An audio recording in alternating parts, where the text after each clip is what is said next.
Thank you so much, Ke, for the kind introduction. And it really gives me great pleasure to be here. And I want to thank the organizing committee for inviting me. This is my first time at the SPIE. However, my mentor, Chuck Mistretta at UW, always came for many, many years and presented some of his work on digital subtraction angiography here.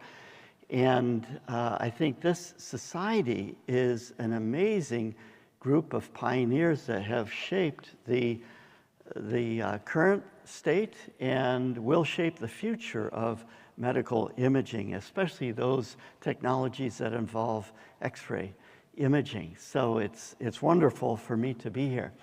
So I was asked to give a keynote talk, and I'm very interested in the process of innovation and what we can do as individuals and leaders to promote innovation amongst our teams. And this is a topic of high importance, especially in these days, as our President Joe Low suggested yesterday. Politically, we are facing some scrutiny in terms of what innovations we've provided to improve healthcare and human health. And in my humble opinion, it is amazing at the impact of the National Institutes of Health on our field and our ability to innovate in the care of our patients through developments in medical imaging. So I think we need to be prepared to innovate even more in the future in order to deal with some of the scrutiny that we're currently facing in the political environment in the United States. So these are my disclosures. One of the greatest innovators probably of all time is Leonardo da Vinci. You know, who else could create this fresco of the Last Supper and envision the first helicopter and design one on paper for the flying screw, I think he called it. And he was also interested in the human body. And that interest went on to a strong degree of interest in the aorta and its branches in dissections that he did 500 years ago. And in evaluation of the aorta, he noticed the coronary sinuses coming off the aorta, which form a sinus where there's retrograde flow. And he did these drawings on the left, suggesting that there must be some purpose for those coronary sinuses. And as I will get to in my talk later, it took us 500 years to match this innovation and develop MRI flow techniques that mimicked and were able to document that retrograde flow in the coronary sinuses in the human body. So the objective of this lecture is to reflect on lessons learned from the development of MRI, understand current knowledge about creativity, and suggest how we might promote innovation in our medical imaging groups, either as individuals and small groups, or in our departments and professional societies like this. So there is no question that magnetic resonance imaging and CT scanning are widely considered the most impactful innovations in medical care during the last century. And in an analysis of 30 medical innovations, including significant ones like balloon angioplasty and stenting and mammography, the development of MR and CT was rated by internal medicine physicians as perhaps the most impactful developments in medical care in the last century. And the innovation in MR is also supported by the fact that there's been this steadily increasing frequency and rate of publications in MRI, now with almost 80,000 publications that reference MRI annually. And we've seen this since I started in my work in MRI in 1982. Likewise, if we look at the NIH agencies that fund medical research, and we plot the patents per $100 million of funding, as well as the mean citations per patent here, we can see that NIBIB, which is our primary avenue for innovation in medical imaging, ranks extraordinarily high relative to any of the other agencies in terms of the number of patents per $100 million of funding, as well as the number of citations per patent, indicating that these aren't just fluff, these are actually meaningful patents. And I think you all should be very proud of the progress that you have made collectively with the National Institute of Biomedical Imaging and Bioengineering. And this is a good measure of the impact of innovation in medical imaging. And I think there have been clusters of innovation through space and time, like the Renaissance in Florence, Italy, theater and literature in Stratford-upon-Avon and London, Silicon Valley with the information age. And I would argue that two societies of medical imaging, SPIE and ISMRM, have really been key components and key groups to move forward medical imaging, especially in CT and MRI technologies. So that's all the good news. The bad news is, if we look at the creative expression and creativity as measured by a longitudinal study of children in the United States that is termed the Torrance Kids. And this is a group of children that have been studied since 1958 by E.P. Torrance. And he developed a Torrance test, which is still probably the only fully recognized psychometric test of creativity. And he noticed a steady increase in creativity in children until about 1990, when colleagues that inherited this study, including Dr. Kim, N.H.K.H. Kim, showed that there was a decline in creativity in children since 1990, with less interaction and overall less creativity on this Torrance test for creativity. This spawned a number of publications in the lay press, including in Newsweek, calling it the creativity crisis. And so we can't take for granted the fact that creativity is extremely important, and we should try to foster that so that we can continue to innovate. So now I have a personal question for you, and I'd like a serious show of hands. All of you have had great ideas, I'm sure, in some point in your career. How many of you have had that great idea while you're in the shower?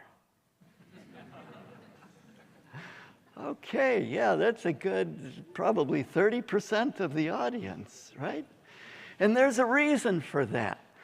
And that reason is that we need to make time for alpha waves. When you're in the shower, you're warm, you're content, and it provides time for divergent thinking, which is one of the key elements of the creative process, and often the source of that aha moment, right? Where the rest, you're kind of shutting off the rest of your brain, and you're allowed to have that divergent thinking. We'll talk about the different avenues for creativity, and including making time for alpha waves. We'll talk about preparing the prefrontal cortex, which is more convergent thinking. And then we'll talk about embracing the outsider. So when you're taking that shower, you're relaxed, and this has to do with the left brain and right brain, right? So the left brain is typically thought of that kind of organizational part of your life that categorizes and collates and such things like that, and runs the day-to-day operations. When you're in that shower, you're kind of suppressing that brain and allowing the right brain to flourish and to come up with those divergent viewpoints. And in a study done by Joydeep Bhattacharya, he noticed that, in fact, there's a burst of alpha wave activity in the right hemisphere about 8 seconds before an individual comes up with the creative solution. And in fact, that this burst of alpha wave activity is not perceived by the individual, but could be measured using an EEG assessment of brain activity at the time of creative problem solving. And it's felt like this alpha wave activity awakens these remote associations that occur in the right hemisphere, and that focuses the attention inward, allowing those remote associations to flourish.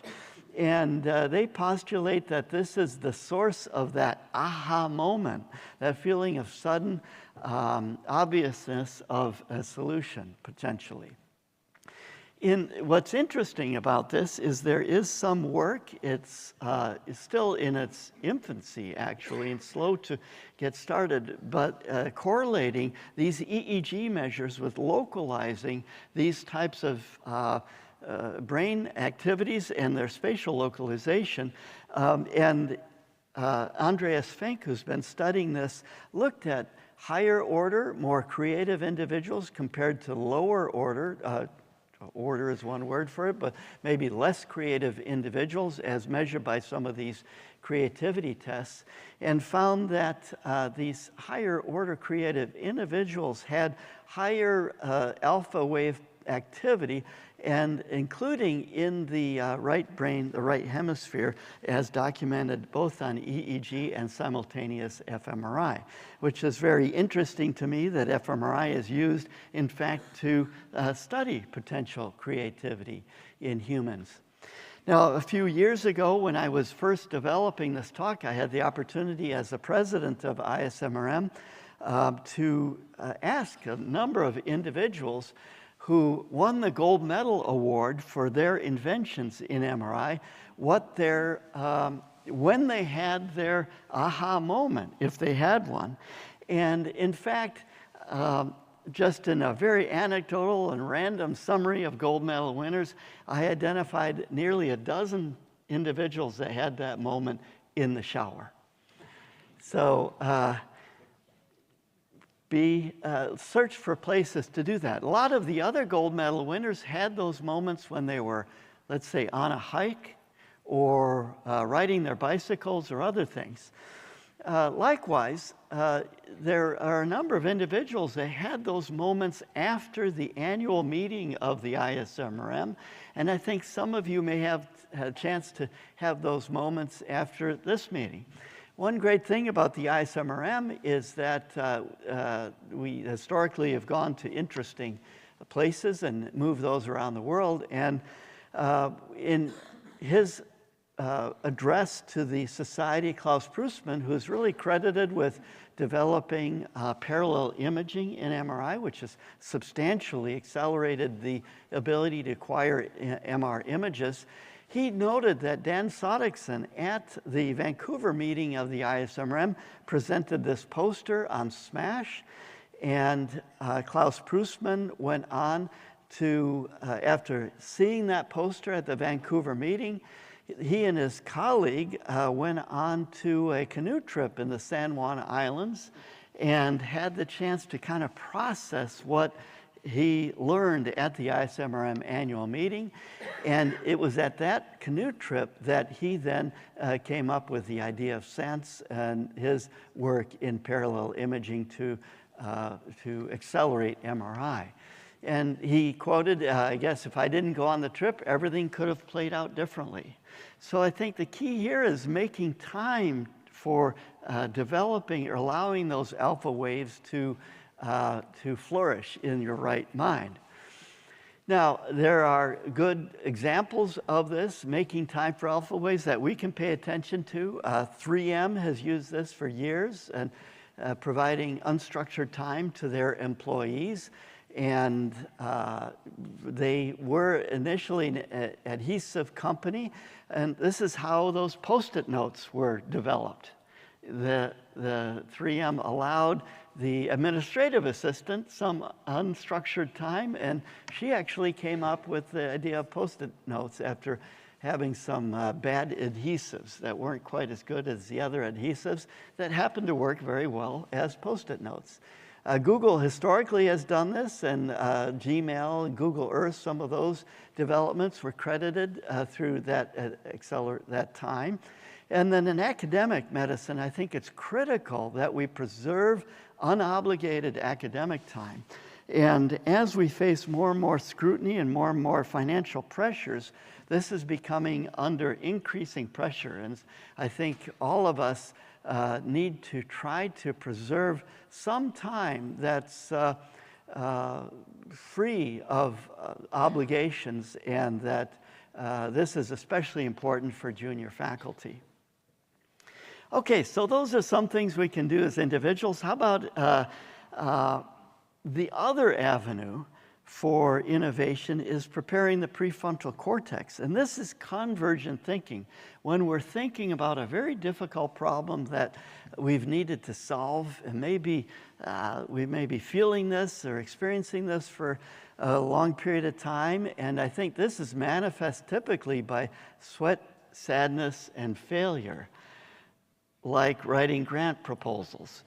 And this is when, that convergent thinking is helping our creative process in other ways. And so not all creative thoughts are these alpha wave driven epiphanies, but some rely on the working memory, that semantic memory that has stored a lot of other data and information.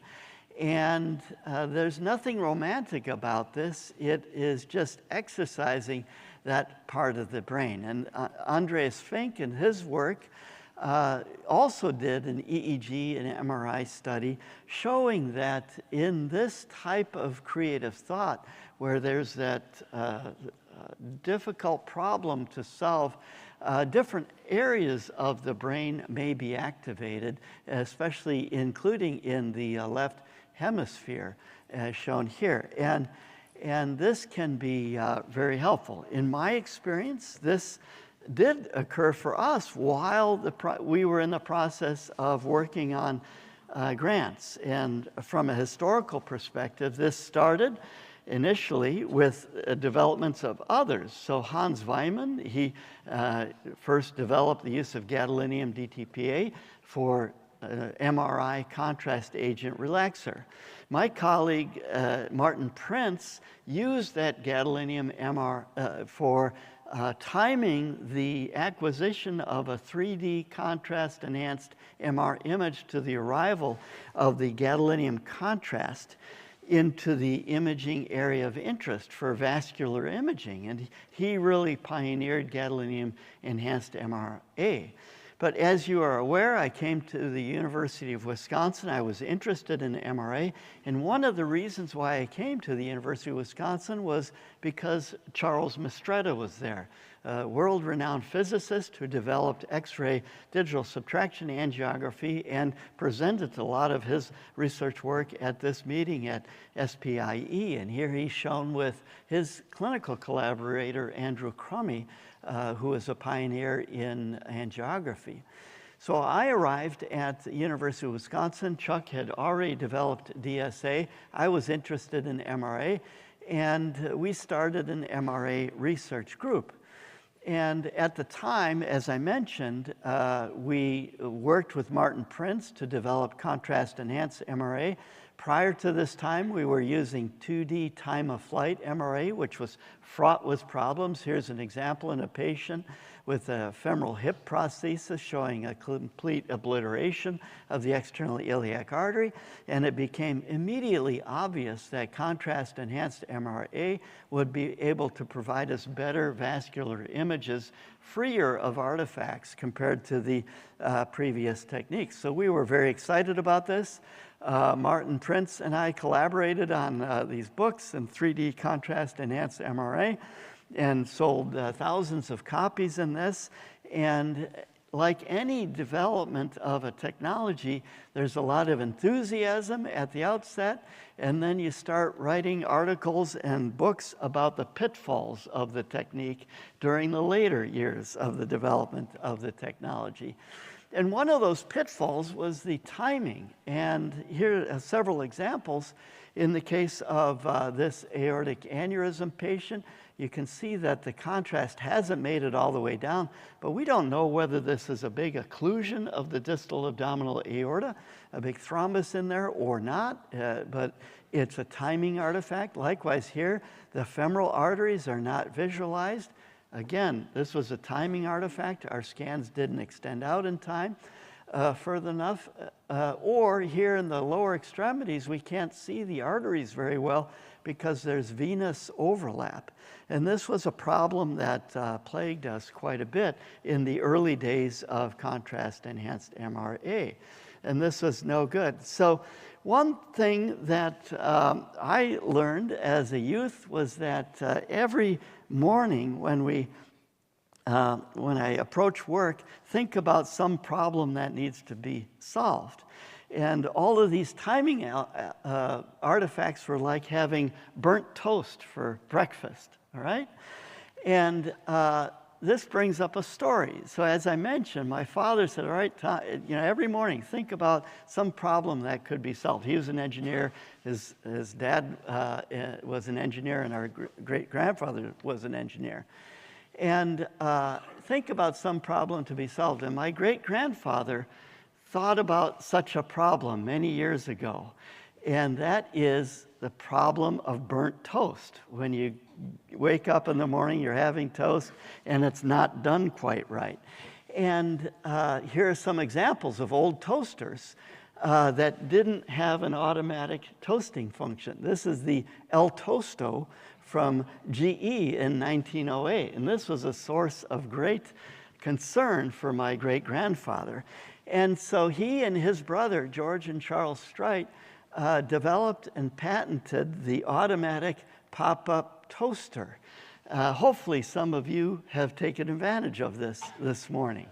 And they licensed the concept to Toastmaster, and that then changed the course of history. Notice it was just a single slice at that time. This was before multi-slice toasting became fashionable in the later 30s, partly due to the importance of the club sandwich at the time, which involved 3 layers of bread. So I went back to Chuck and said, Chuck, you invented digital subtraction angiography, which is a time-resolved imaging technique. Why can't we do that for MRA? And here he's shown with Joe Sackett, a neuroradiologist. And Chuck initially envisioned this more for IV DSA, but really the application primarily has been in intra-arterial DSA. Whereas MRA and CTA potentially really have changed the opportunity to create an IV DSA technique. So how is this related to hard work and horizontal sharing? Well, at the time, we were working on a grant that we had funded to measure coronary blood flow using phase contrast MRI. And this is a really difficult problem. And we were experimenting with ways to segment case space and acquire the data in a way that allowed view sharing. If somebody had an irregular heartbeat, to use view sharing to try to paste views from one time frame to another. And this is the first time that view sharing was used to trade temporal footprint for other information. that could be gathered. And so Chuck and Frank Korosek and I and a few others came up with this technique for view sharing amongst 3D acquisitions, where we separated K-space into different components, with the A segment being the center of K-space, which is determining most of the image contrast in the MR exam. And by alternating AB, AC, AD, AB, AC, AD, we reconstructed a time-resolved MRA sequence by trading the temporal footprint for a time-resolved image. And this allowed us to capture an arterial phase and differentiate from the venous phase. And this allowed these multiple frame 3D images that can then be projected in 3 dimensions as well as through time. And this really changed how we acquired time-resolved imaging and improved our ability to identify patients with this disease. At that time, when we first did this, it took 6 hours of reconstruction and 1 graduate student. And then, as Ellen Esther mentioned yesterday, it's extraordinarily important to have a industry partner to help commercialize this, to get it out to patients. And we did that with GE Healthcare, and allowed us to do things like this, where we see the distal filling of the peripheral vasculature in the earlier phases, with delayed filling due to proximal occlusion. And we set up this interface in collaboration with GE that has now been commercialized through the world. So this was all hard work and horizontal sharing, from that coronary flow study back to the development of 3D tricks. And I often have told Chuck Mistretta that he's had 2 really great ideas in his professional career: X-ray DSA in the 1980s and MRA DSA in 1996, and they're both the same. So how else can we promote innovation in our teams? And I think one really important thing that's part of our culture is embracing the outsider. And there are many natural outsiders that we have an opportunity to work with. And we don't usually call them that, though. We call them young people, right? There are people that come and join our research groups to do their PhDs. And many great ideas come from people who are new to the field. And they don't know any better than to suggest something, and maybe don't have as much cynicism. And this has been well documented in a number of different studies of creativity, where we see this peak of creativity in the 20s and 30s. And this is somewhat depressing for somebody like myself, who's well beyond those years. But I think by embracing young people in our research teams, there's just tremendous impact. There's also impact in terms of the nature of our teams that we can be deliberate about. And what we know is that over time, the size of our research teams has steadily increased in nearly every different discipline, including many in the complex hard sciences like astronomy and medical imaging. The sizes of our research teams continues to increase. This is also documented by NIH data showing the sizes of our research teams for medical imaging research continues to increase. But it's not only the size, it's also important to understand the nature of the collaborators. And it's a really interesting study done by Roger Gameri and others at Northwestern University. And they looked at creativity and teamwork based upon studies of Broadway musicals. And they looked at Broadway musicals from 1987 through 1990. And they measured the cue, or the social familiarity of the members of the group of artistic creators amongst those teams. And they correlated that familiarity measurement with the success or failure, the success or flops of these Broadway musicals over those years. And what they found is that if there were artists that had worked together and there was no new blood, there were no new ideas, new people in that creative team, those Broadway musicals tended to be less successful. And likewise, if there were people that were all unfamiliar with each other, those also were less successful. So there was kind of a sweet spot of a familiarity index. And if the cue was too high, the group was too insular. And if the cue was too low, the artists struggled to work together. And this I had personal experience with when I was in medical school. Jim Hyde, who was a polymath in the field of magnetic resonance and a leader in electron spin resonance spectroscopy, had developed these loop gap resonators for ESR. And he had a team that was very familiar with each other. And when I came in, I said, hey, these things, could they work for MRI? Could we use a similar technology for MRI? And this spawned the development of a whole slew of MRI coils for local image enhancement of coils, and helped to spawn a revolution in surface coil imaging for high-resolution imaging in the musculoskeletal system. And this, of course, we were just one of a group. Leon Axel and Joe Ackerman did amazing work in this area.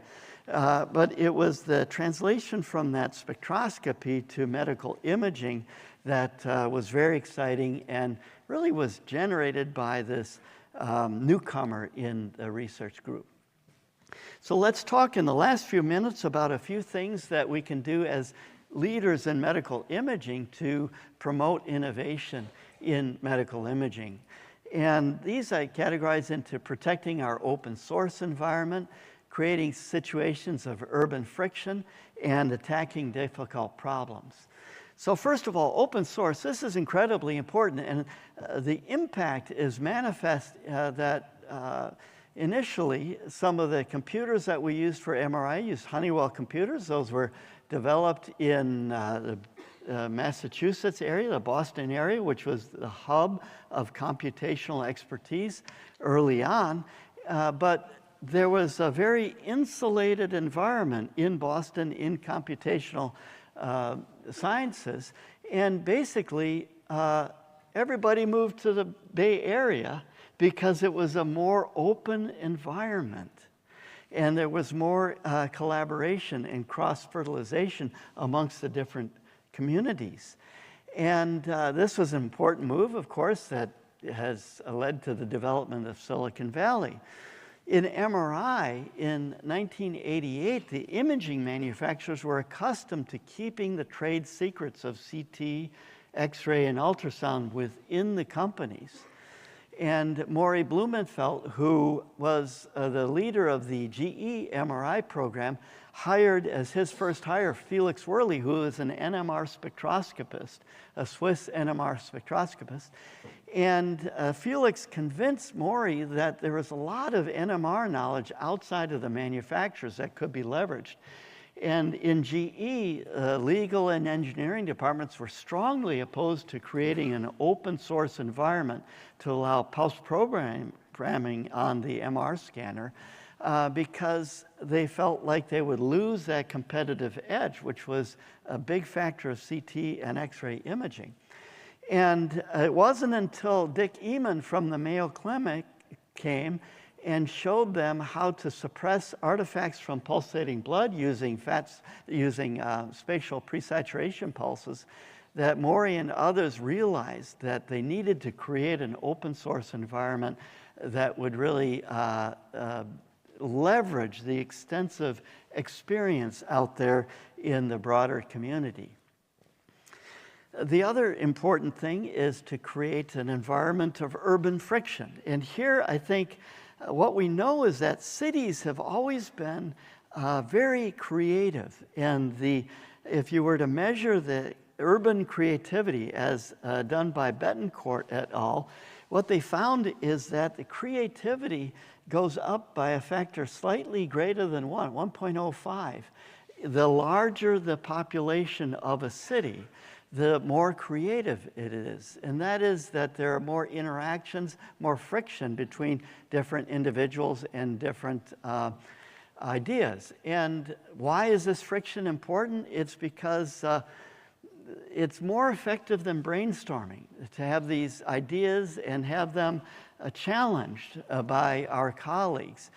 And what happens in cities is there's a big population of people, but then there are neighborhoods that promote that urban friction with these random interactions between individuals. And I would postulate that we have these big annual meetings like RSNA, but it's at these smaller meetings where you have a higher chance of interacting with your colleagues, like the SPIE or like the ISMRM workshops.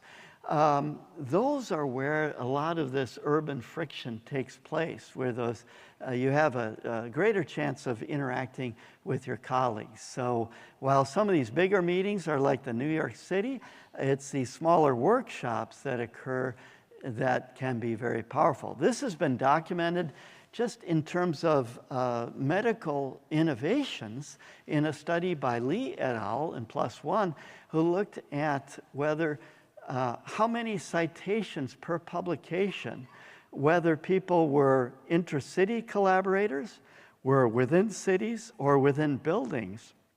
And he noted that the groups that were co-located in buildings were more likely to have more impactful citations of their medical work, which I think is very interesting.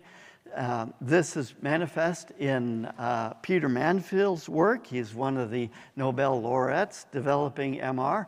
And he basically said that in the days it was customary for all physics staff and research students to take their morning coffee in a common room or a tea room within the physics department. It really promotes that spontaneous urban friction that is so important to development of ideas, and he credits much of his work to that. So at the University of Wisconsin, I had the opportunity to help build these research towers, which are next to the clinical enterprise, which allows clinicians and researchers to be co-located. And we did this, we were very deliberate to intermix the research offices between radiologists and MRI and CT scientists, and put coffee in the middle of it to try to promote interactions amongst those teams. So let me just summarize then. The final thing I wanted to say is you all are really tackling some difficult problems. I think that is incredibly important, and to identify those problems and really push for the stretch goals. And this is really all about getting into what Csikszentmihalyi says is the theory of flow, where we have certain challenges here plotted against skills, and you don't want to represent your problems, and you don't want to tackle problems that are creating too much anxiety, but to try to get into that sweet spot where the problems are really pushing on your ability to, your skills at dealing with them is kind of where the flow state is. There is an MR correlate for this, probably in the role of looking at the neural substrates for improvisation and getting in that flow state. And I don't think I have time to really talk about this in great detail, but there are some functional MRI correlates for that flow state. And in our case, we got into that flow state after years of work of phase contrast MRI, which was originally proposed in 1982 by Professor Moran, who was also in medical physics at University of Wisconsin. But this really never went anywhere clinically. And part of that reason is it was clinically very impractical to perform phase contrast MRI in vivo. If we are to cardiac gate and respiratory gate these studies, they take anywhere from 40 minutes to 4 hours to acquire, which was clinically impractical. And it wasn't until we had one of our fishing meeting research retreats in Canada that we were talking about this problem, and Chuck Mistretta came up with another idea to undersample the MR data using radial sampling, which is really borrowing, of course, from projection reconstruction in CT and translating it back to MR. And what we realized and talked about at that kind of meeting where we're fishing and flowing, I guess, is that we could substantially undersample the data using these radial sample trajectories, especially in sparse data, that led to the ability to acquire these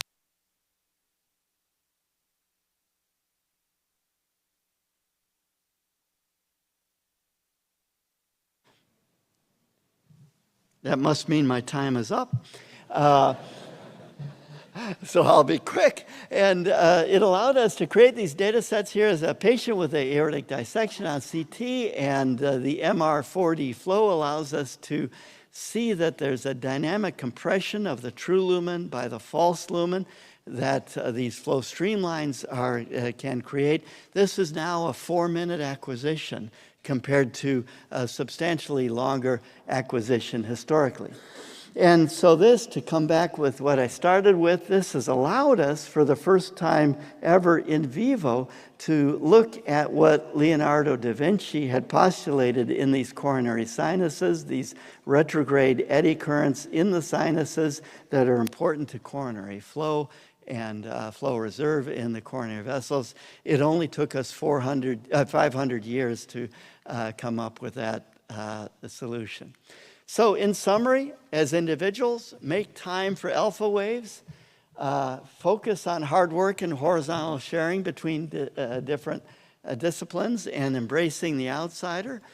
As innovators in imaging sciences, I think continue to support open source environment, urban friction, and I'd say internationalism, and attack hard problems. If we do these things, we will improve human health for centuries to come. Thank you very much for your attention.